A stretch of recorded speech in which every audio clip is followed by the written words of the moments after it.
Welcome to Ask Sam. The first video we did had tremendous results. We got a series of questions, very pertinent questions. Some we can answer, others there's no research, no scientific explanation on some of them, but we're going to give it our best shot. We have several questions here. I'm going to take one from Leah. She says, I'm taking Vlasta, taking the recommended dose. I would like to elaborate on how Vlasta can help asthma and what are things to do to improve asthma, such as diet and so forth. Asthma is usually a response to a histamine reaction. So obviously there's an allergic response. Now, fundamentally, from a biochemical point of view, I'm not a medical doctor, I'm a biochemist, I'm a biochemical engineer. So when I explain these things, I'm explaining them at the fundamental chemical perspective. Now, with asthma, there's signaling molecules. Some of those are called ROS, reactive oxygen species. And there's 4 primary ROS signaling free radicals. There's singlet oxygen, superoxide, there's peroxyl free radical, and the hydroxyl free radical. Now, when you get an inflammatory response, let's say from an allergen, when it inflames a cell or a cell interprets it as a foreign entity, the response is inflammatory. The cells begin to produce very high levels of ROS.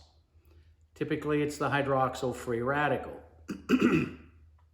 When that happens, they now trigger an entire cascade of responses. And those responses usually result in a pretty severe response. You can get adrenaline releases, epinephrine releases, norepinephrine.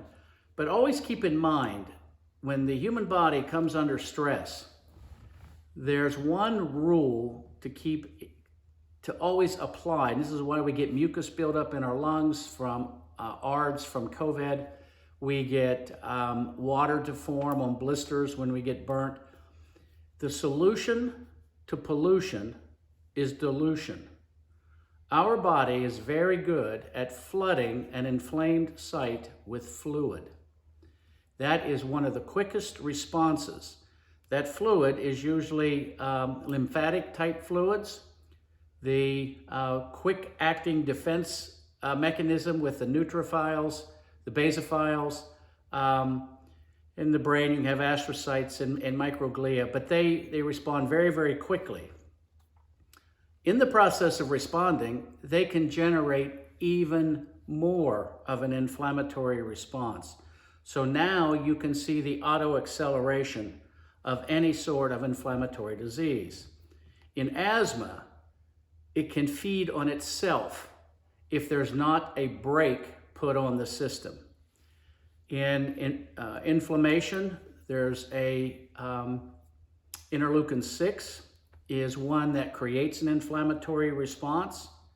Interleukin 10 and somewhat an interleukin 11, they're the brakes, so that when you get an immediate response, an inflammatory response, you don't want it to run rampant and kill the entire body. So the brakes come on. In asthma, we see some suppression of the brake. So it's like being in a Mercedes and you got the gas feeds pressed all the way to the floorboard and you're trying to apply the brakes and the brakes fail. That is a severe response in the body. Anytime that you can disrupt the ROS formation, any one of those 4 free radicals, you're going to interrupt or allow the brakes to be put on to mediate or even terminate that asthmatic response. Not everybody responds the same way. It is something that you have to test and try. We have several cases, for example, where sunburn, and you put the astaxanthin directly on the sunburn, wrap it in saran wrap for about 2 to 3 hours, and when you wake up in the morning, the burn is gone. That is a very, very quick, immediate response to UV radiation and the Ross formation from the electromagnetic radiation from Ross. The astaxanthin, especially the ester form, the glucosidic form of astaxanthin, neutralizes those reactive oxygen species and interrupts the auto-acceleration properties that lead to severe asthma cases, severe inflammation. And that's typically the mechanism, is that the glucosidic form, or the Vlasta, will stop those Ross free radicals, all 4 of them. And once that happens, that's like putting the brakes onto the system. So I hope that helped. Desiree says, hi Sam, I have stage 4 metastatic breast cancer. I've been on immunotherapy and letrozole for 5 years. Now it's not working anymore. The oncologist wants to put me on a clinical trial that makes me very sick. I have stopped all medicine and have chosen only to take Vlasta and a daily multivitamin. My numbers are now stable after 6 weeks on Vlasta. I've read testimonies that some people with stage 4 breast cancer recover fully in 6 weeks and some several months. What do you actually see in people recovering this type of cancer? How long did it take you? Any recommendations are greatly appreciated. Desiree, these cancers, they happen in stages. So the first stage is you're diagnosed with cancer, and the second stage is you go into the treatment of that cancer. The third stage is what's called recovery from it. The growth of the cancer, anytime cancer cells stop their growth and become stable, as everybody knows, cancer does not stop its growth unless there's some intervening treatment that causes that to happen.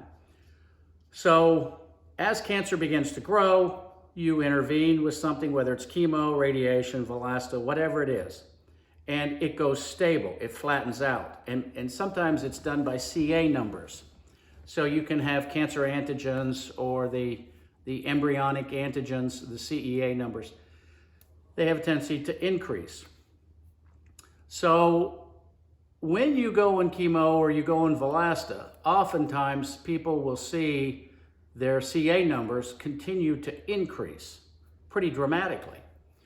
But the symptoms of the cancer are not there. The tumor has shrunk, the pain has gone away, and so those are 2 counter indicators. One, the CA number indicates by going up that there may be more cancer cells, but the symptoms are going away. 2 things that we have found that cause this. The CA numbers can go up with increasing tumor size, but the pain, the neuropathy, the other symptoms also go up proportional to the tumor growth. The other, probably the most likely result, is once you start these treatments, you'll see your CA numbers go up. And the reason is because the cancer cells have all died. When a cancer cell dies, its cell membrane splits open. And all the cytosol, all of the guts of the cancer cell, including the antigens, are released into your bloodstream. So if you pull a blood sample, you're going to see a huge increase in your CA-127s or CA-19s, whatever it is that you're testing for. You're going to see this initial big burst, for example, to go from, I don't know, a CA-127, we have one that was 39, going Vlasta, it went over 500. But there was no symptoms. As a matter of fact, they felt great. when they do a CAT scan, they find little tiny flecks that appears to be cancer spots on a CAT scan. CAT scan does not differentiate between inflammation and cancer. Those cells that are probably dead now are now being attacked by the macrophages, the neutrophils, your immune system to clean up all of those dead bodies. And it is a pretty substantial inflammatory response. In my case, with breast cancer, I didn't have breast cancer. I had polycythemia vera. But with breast cancer, you're going to see a scar, and you're going to see the remnants of that cancer. It is not. It doesn't just survive, die, and disappear. It could be months where you get a CAT scan. So what I would suggest is a PET scan. See if the cancer is alive. And if the cancer is not growing, you're winning. Cancer does not stop growing. So anytime that the cancer cell stops growing, remains stable, or decreases in size over several months, then you've won the battle. I hope that's helped, Desiree, and feel free if I didn't quite get to the answer, but that's typically it. For breast cancer, it might be several months before you have a clear CAT scan because you have some scar there that is not probably going to go away completely. You might still end up with a nodule. Do not let the doctors convince you that that's cancer. Fear is what is killing a bunch of people with excess chemo treatments. But make sure that the cancer is viable and alive. If it's dead, why would you ever do chemo? Mark, got prostate cancer, advanced mets to the hip bone, Zoladex 3 monthly. Does Vlasta complement this? Zoladex is not going to, there's no contraindication with Vlasta and Zoladex. The Vlasta is going to go after if the cancer is PD-L1, and most cancers appear to be PD-L1, or a very high percentage of them. The Vlasta will suppress that cancer growth. It will not interfere with Zoladex. Let's see here. Delna. Let's see. The first video was very helpful in understanding the process of how Vlasta is made and how it works. Can you please touch on how Vlasta works with estrogen-driven cancers? I think you mentioned it in the last video, but didn't go into too much detail. I have ER, PR, positive, HER2, metastatic breast cancer. Thank you very much for doing this. Okay, this is coming up very, very frequently.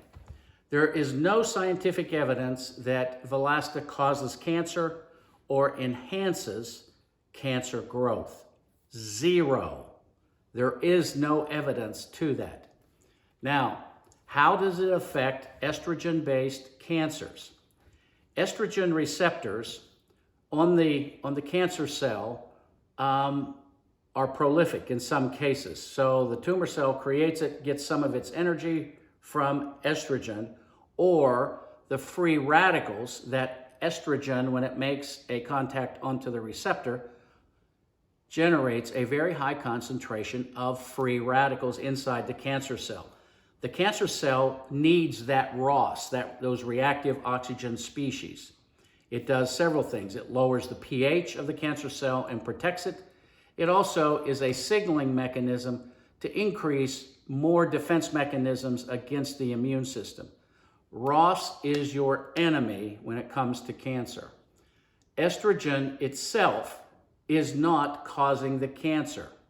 It's the reaction of estrogen in the pathway, and it can be a ubiquitin pathway, but the estrogen itself does not cause cancer.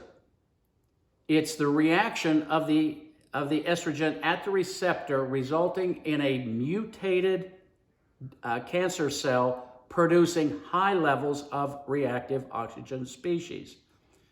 Now the Vlasta neutralizes those ROS, those reactive oxygen species.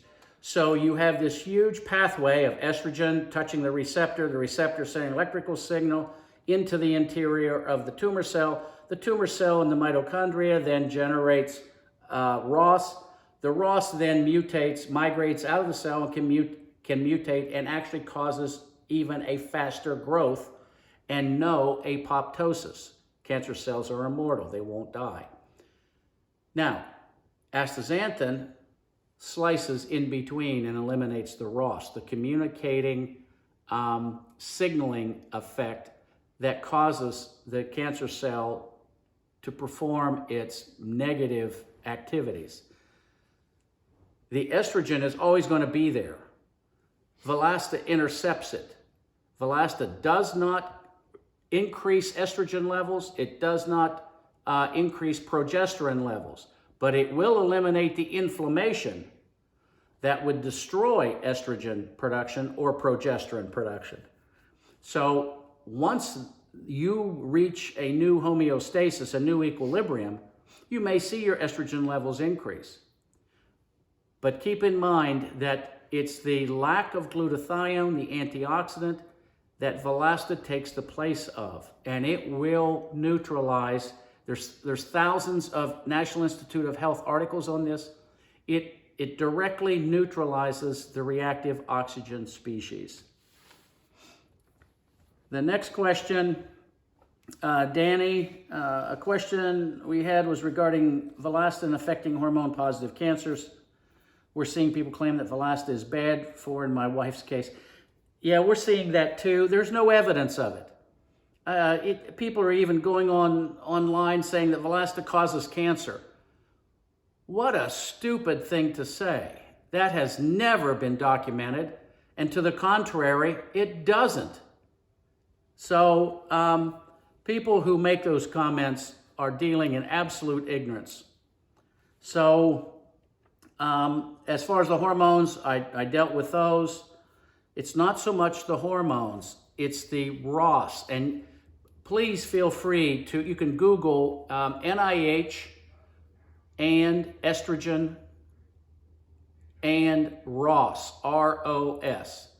And you'll see all of the research papers that have been done to detail this, because it's very important that we understand this if pharmaceutical companies are going to develop cocktails to go after it. They have to stop it. One of the approaches in cancer that has failed miserably is to generate a massive amount of reactive oxygen species to overwhelm the DNA of a tumor cell. In a normal cell, there's typically 3 DNA repair mechanisms. There's BRCA1, BRCA2, and PARP. In most cancer cells, they're BRCA1, BRCA2 negative, which means they only have PARP to repair any damaged DNA. So one of the protocols is you send in a huge, massive attack with ROS, reactive oxygen species, in the form of chemo treatment or radiation, and you give them a PARP inhibitor, so that the DNA, once it's completely destroyed or mutated from the attack, it cannot repair itself. The problem with this type of chemo is it's not selective just to the cancer cell. Normal cells also see that large nuclear attack or chemical attack of ROS coming at it, and its DNA will be mutated. Now, normal cells, we hope, even though its PARP has been inhibited also, there's nothing selective about PARP in a tumor cell or PARP in a normal cell. They both get inhibited with the PARP inhibitors. Normal cells have BRCA1 and BRCA2 repair mechanisms. So hopefully, normal cells can repair their DNA. In about 87% of the cases, it fails. So when you get chemo or radiation, there's an 87% chance that within the next 5 years, you're going to represent with a new form of cancer. It may appear to be related to your initial cancer, but in most cases, it's somewhere else in your body. It's more virulent and a lot more dangerous. Let's see.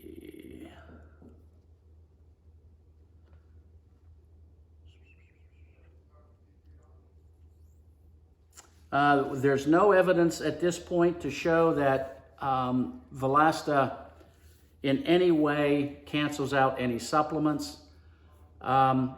It can cancel out chemo treatments because, like I said, the chemo treatments generate ROS, and the Vlasta targets those ROS molecules, those 4 molecules. So, but usually the chemo treatment is so overwhelming that your dose level is not going to affect it. We're not aware of any type of contraindications from any meds. The research is still continuing. Now, in November of 2021, now Vlasta, the unique properties of Vlasta is that we make an ester. So we react glucose with astaxanthin, and it's called esterification. It's called a glucosidic. So basic chemistry, we form the ester of astaxanthin. Vlasta was the very first one who actually was able to do that and was granted a patent on that in July of 2021. Well, it appears that that information from the patent office made it to the National Institute of Health, and they published a report in November of 2021 confirming our chemistry is correct. Now, this opens up a whole new oncological approach for these cancers, because now we have the ester of astaxanthin that can penetrate the cancer cell without the side effects of chemo or radiation. So that's a very big deal. The other thing that we have found also is that some people are writing in stating that it's thinning their blood. Well, when we dig deep into the research, we find they're on warfarin or heparin or on a blood thinner. So they start taking Vlasta, and their platelet count changes, the SED rate changes. So it's not that the Vlasta is thinning your blood. It's actually normalizing your blood, and you do not give warfarin or heparin to people who have normal clotting factors. So you have to go off of those. It may appear that your blood's getting thinner, but it's because of the medications that you're taking. It's not the Vlasta. The Vlasta is only bringing you to normality. The blood pressure issues are the same thing. There's several things about blood pressure that I really want to talk about. About a little over 80% of all blood pressures are undiagnosed. Now what we're finding, and you can Google this too, there appears to be a virus called the cytomegalovirus, CMV. And if you Google CMV and hypertension, you'll find that in these undiagnosed cases of hypertension, you find out that they have the CMV virus. Once you get a virus, you basically have it for the rest of your life. It doesn't leave your body. So CMV is caused from mononucleosis. It is a herpes type virus. So when your immune system breaks down under stress, under high ROS effects, that virus will work out of typically in the spinal column, and it'll come out. And it's an angiotensin restrictor. So it will restrict your blood vessels and increase your blood pressure. One of the ways to get around that is the CMV virus responds to acyclovir. So talk to your doctor about it, because if you have a hypertension issue, try acyclovir or Valtrex and see if it doesn't lower your blood pressure. The let's see, on the medications, whether it's insulin, whether it's metformin, whether it's metoprolol or amlodipine for high blood pressure, they should be reduced and watched during this transition period of weaning. So as you wean off, make sure your doctor knows what you're doing, and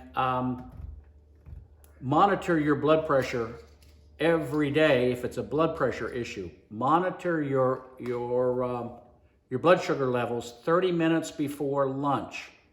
That sets your baseline. Not in the morning, which is what everybody is told to do, but that's when it's the highest because of what's called the dawn phenomenon. But 30 minutes before lunch, write that number down. And as you're on Vlasta, stay on your insulin levels and metformin levels, and you'll see your blood sugars getting lower and lower at that point. On your blood thinners, whether it's heparin or warfarin, monitor it carefully. So it will start to reduce. Your blood will get thinner and thinner, and you want to be able to catch it. You're in a transition period of becoming normal. The doctor has got to follow this, and I would insist on weekly blood work. Now, one of the issues that seems to come up all the time is your insurance capable of doing this? And this is one of the real serious problems. People are foregoing this during this test period. They're foregoing some of the blood work, so they're sort of shooting in the dark a little bit. Well, you want to monitor this during this transition period. And with that, I'm going to close, but I am thrilled with the questions, the interest that people take now in their own health. No fructose and Vlasta. And those are the two things that we are promoting right now. And with those two variables in place, we don't want to cloud it with a whole bunch of other things because it's too hard to sort out. But if you could just email AskSam@Vlasta.net. And I'll be getting those, and I'm going to do this weekly until we can get through this, and you'll be able to document some of the same things here and research this way. If you do have an interest in research, the NIH has made most of their research papers now public, searchable. So you can go on in what's called Boolean logic, but you can type in NIH space and space astaxanthin space and whatever the disease is that you want to look at, whether it's heart disease, cancer, arthritis, Alzheimer's, Parkinson's, irritable bowel, Crohn's, as the last type of the disease. And all of the NIH research papers will pop up. And like I said, there's thousands of papers now dealing with the astaxanthin. So with that, thank you very much, and I look forward to next week.